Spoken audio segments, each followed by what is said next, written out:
All right. 46 days till the start of Q4, which means we need to talk about your lineup. We need to talk about your lineup, and we need to talk about the why of your lineup. Okay, the why. And what do I mean by your lineup? I mean what your product lineup looks like.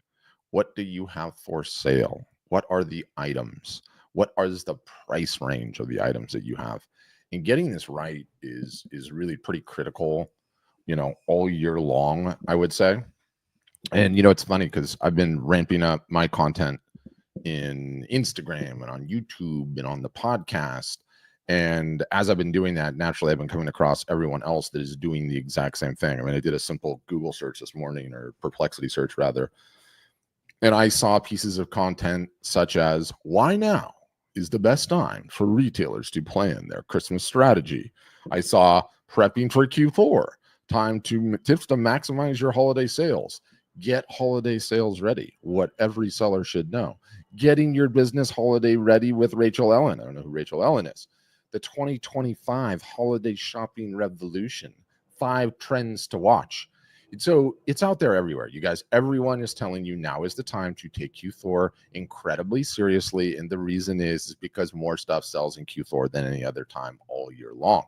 And what I've noticed out there as I've looked at some of this other content is there's just a ton of tactical from a myriad of veritable cornucopia of different creators in every niche imaginable, giving you all of the tactical, all of the time. The tactical, what to do, when to send emails, when to post on Instagram, what is the frequency, what should your battle plan be? And that's all good. I love that content. I put out a ton of that content.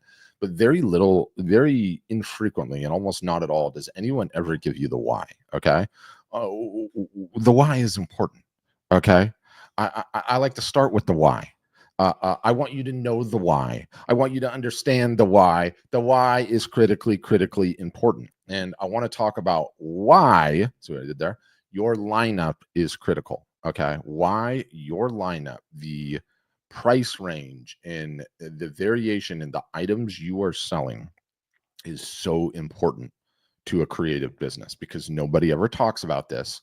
Okay. And nobody can recite it off the top of their head, but you don't have to worry about that because I'm going to teach you. And it's really important. And it's so doggone fundamental to everything that we do as creatives. And so I want to talk about the 3 ways to grow an art or a photography business. Afterwards, we're going to talk about your lineup. This is the why. This is the why your lineup is so doggone critical, because there are only 3 ways to grow in art or a photography business. Okay. We're kind of going into class. I'm doing the Blackboard operation. We'll see if I can get this going on with my voice here. Number 1, acquire new customers. Good. I went in there. So number 1 is acquire new customers. And this is the one that everybody works on the most. This is the one that everybody talks about the most. This is the one that you see the vast majority of content on out there on the interwebs. Number 1, acquire new customers, right? New.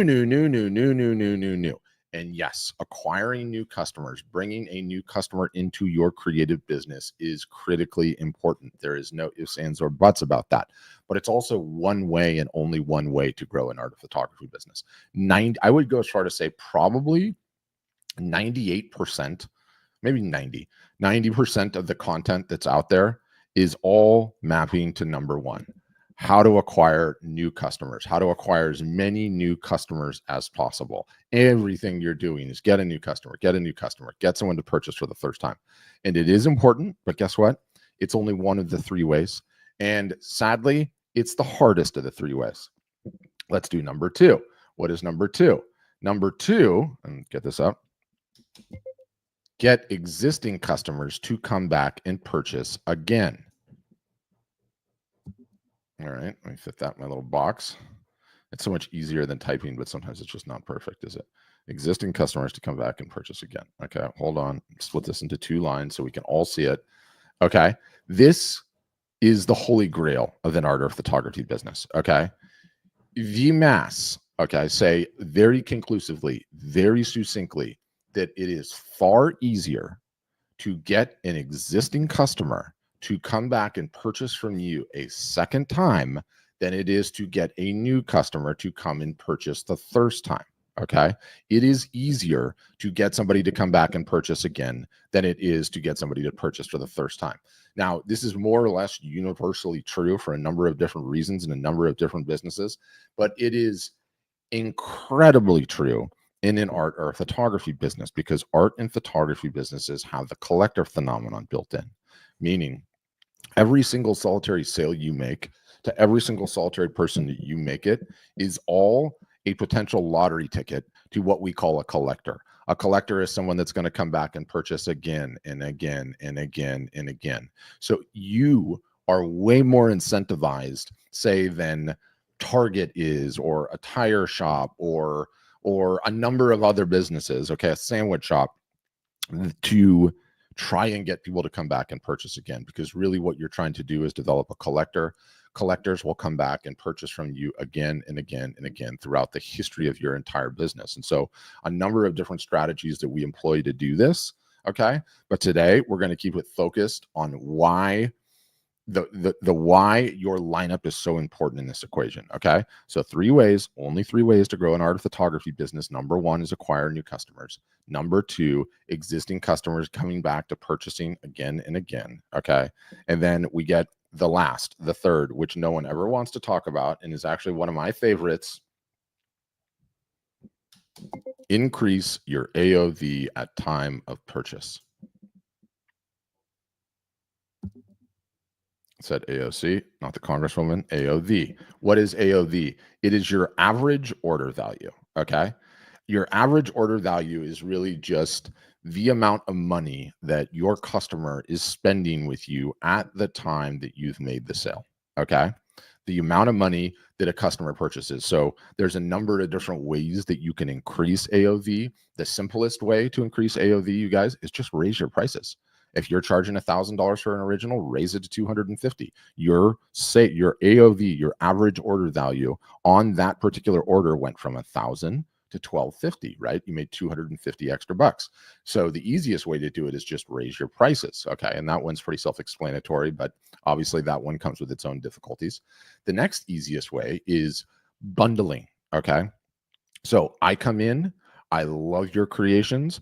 I want that thing on my wall. I come in to buy a print, and let's just say it's a large metal print. And in addition to the large metal print, you also sell me a photo book for my coffee table.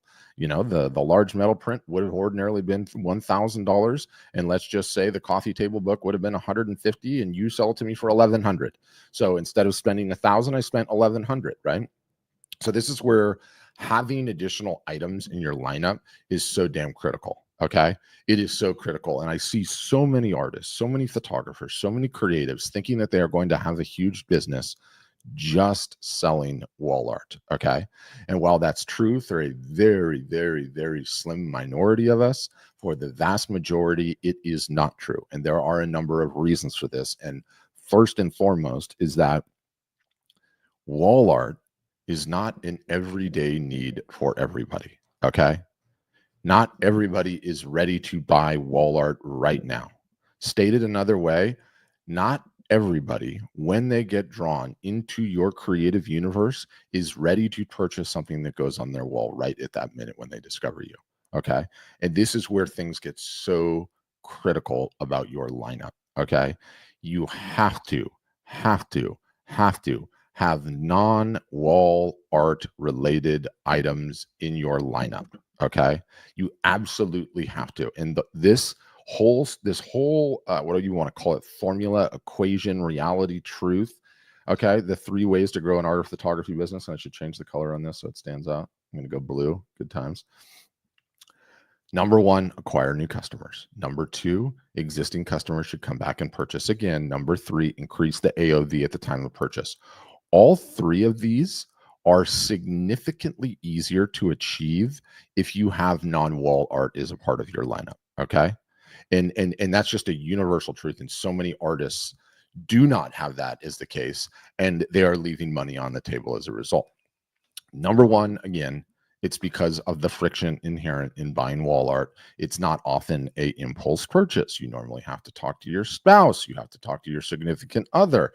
Art sales are oftentimes driven by moving, okay, and relocating and upgrading or downgrading or moving out of a house and getting rid of roommates, buying your first house.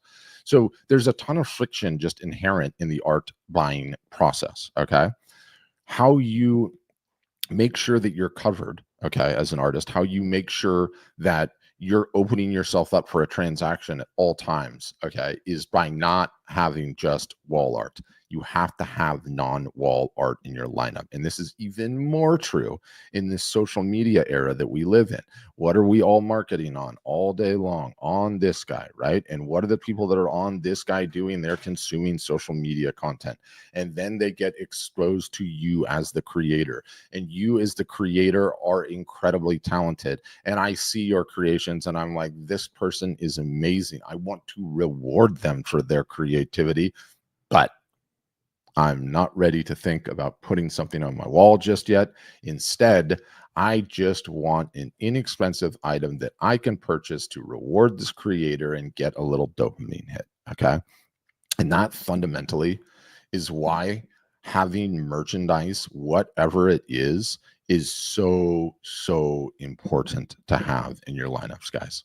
It opens you up to impulse purchases. It opens you up to, I'm scrolling through social media. That's awesome. I just want to buy it. Okay. It lowers the commitment threshold in order for a new customer to do business with you. Okay. Stated another way, if you want to work on number one, do you know how much easier your job is if you want to acquire new customers? If you have non-wall art is a part of your lineup, it's massive, you guys. And why is it so important to sell things in your lineup that are not wall art and under $100? I'll tell you why. Because it's way easier to get an existing customer to come back and buy again than it is to get a new customer to come for the very first time. It's a huge thing. It is a compounding thing, right? Because if rule number 2 about how to grow an art or photography business is you need to get an existing customer to come back and purchase again, do you know what's not in that rule? What's not in that rule is what that person bought the first time. It doesn't matter what they bought.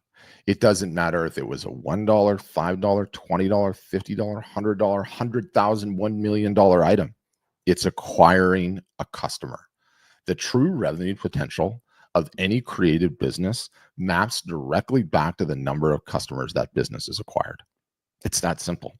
Like if you're doing planning or forecasting or attempting to evaluate, put a valuation in an art business is as strong as the number of customers it acquires.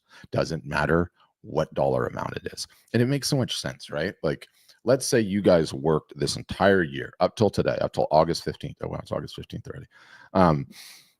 You worked all year up till today, August 15th. Okay. How many customers did you acquire in your art of photography business up till today? If you were just selling expensive wall art, it's probably a very low number. And so let's say you just started your business in 2025. You've been marketing all the way up until today, August 15th, and you've done a great job. You sold 4 people, okay? Because your prices started at $550 for an original and went up from there. You now have, as we go into Q4, 4 to 5 people on your email list that are customers that you can come back and purchase again. Okay. Let's say you're the other artist and in your lineup, you had stickers, you had calendars, you had greeting cards, you had coasters, you had tote bags, whatever it is, photo books, magnets, cups, hand-painted wooden spoons. Okay. If you had all of that in your lineup and you started January 1 and we're now sitting here at August 15th, the number of customers you've acquired is likely 10 to 20 to 30 to 40x what that other artist acquired, that 4 to 5. You likely have 20 to 30 to 40 to 50 customers. Okay. Then we get into Q4. You send out an email to 20 or 30 or 40 or 50 customers versus the other one that sent to 4. Which business do you think is going to do better? It's just simple math. The revenue potential of any creative business is directly proportional to the number of new customers you acquire, which is why having your lineup in good shape is just so absolutely important. And it's not just lineup. It's pricing, right? And I've covered pricing on this channel, on other channels, on my podcast ad nauseum, and I will not stop covering pricing because it needs to be taught, and it's fundamentally not taught. You need prices from 0 to 100. You need prices from 100 to 1,000, and you need prices 1,000 plus. Okay. The beautiful thing is, sitting as an artist that's just getting started, sitting as a creator that's just getting started, whether you're a photographer, whether you're a painter, whether you're a crafter, to contemplate how you are going to add all of those prices into your lineup can be daunting, right? Well, with print on demand, this has absolutely been solved for us, you guys. With no minimum order, with no holding inventory, you can go from having 2 or 3 or 4 or 5 things in your lineup to 2 or 3 or 4 or 500 in a matter of a day. In the matter of a day. It's so easy to get that done. And it's, and we're not the only outfit in town. Yes, Art Storefronts is great at this. Yes, you upload your stuff and all of a sudden you have an entire lineup that you can go and market with. But there's others too. Somebody on here, but sell NFTs. No one is buying NFTs. NFTs, the technology, fascinating thing. Now's not the time. Don't even talk about it. Waste of time. You invest all your time, energy, and effort in NFTs, you're going to be lost. Anyway, but it does. And to your point though, an NFT at least does give you some price point variance, but independent of NFTs, which I don't want to talk about, having the lineup, you guys, prices from 0 to 100. Okay. In the 0 to 100, you have your merch, you have your inexpensive pieces. From 100 to 1,000, you have your prints going up various different sizes. 1,000 plus, you have your expensive originals or your limited editions. And, a lot of times I'll get pushback, especially from the fine artist crowd, like, merchandise. I am not that type of artist. I am a fine artist. I am not going to sell that kind of schlocky, tchotchke stuff. To which I always respond the same way.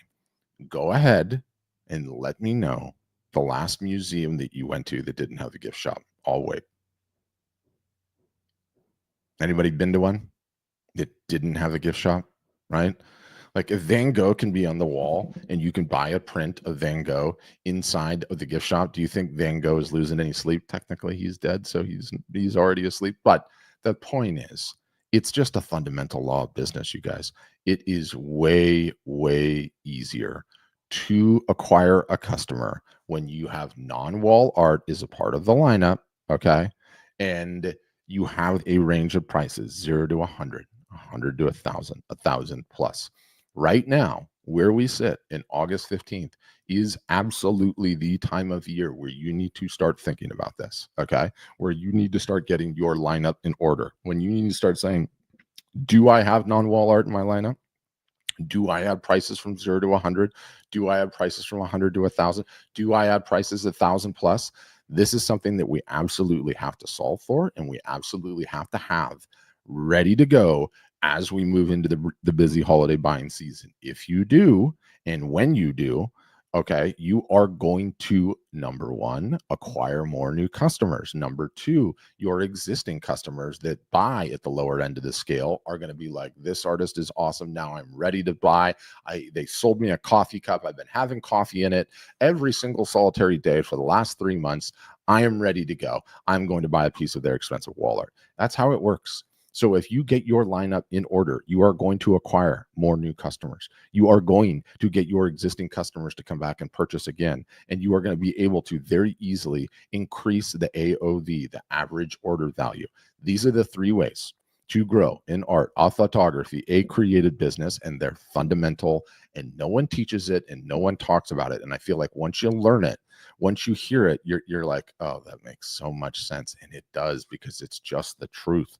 These are fundamental laws of a creative business, and ignore it at your own peril, right? It is so, so important to have. And so I would say, for those of you out there that don't have this going on and you want to get it set up, you want to get it set up immediately, we will help you. We can get you plugged in. Hit the link in the bio, visit the site.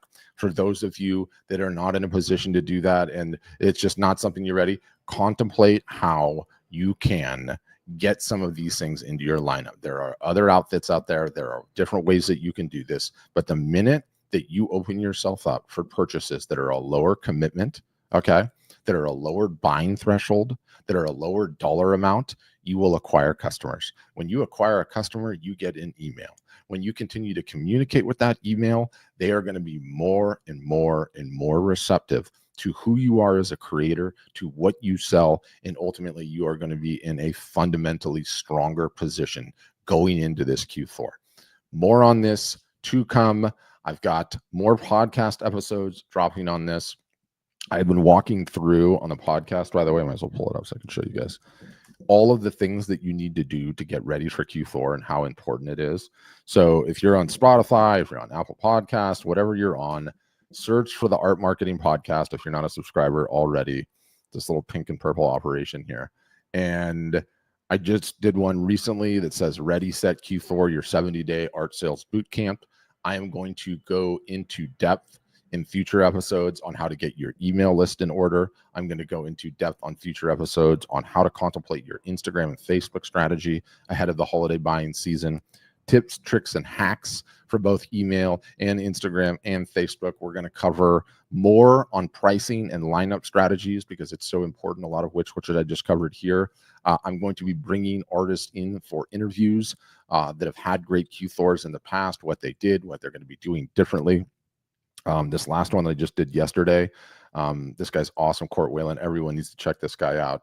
Super talented landscape photographer that's doing incredibly well. He talked about some of his Q4 strategies. So a ton of good stuff on the podcast. Highly recommend you subscribe. If you're not a podcast person, we're also on YouTube. You can watch all the videos, and I put all the awesome things into the show notes. So holiday season is approaching, guys. I want all of you guys ready. I want you to have the best holiday season you've ever had. In order for that to happen, we need to get ourselves, our digital house, our offline house, our art business house in order right now. 46 days to go and counting, and I want all of you guys to be ready. Thanks for watching. Enjoy the rest of your Friday, and have a great rest of your day.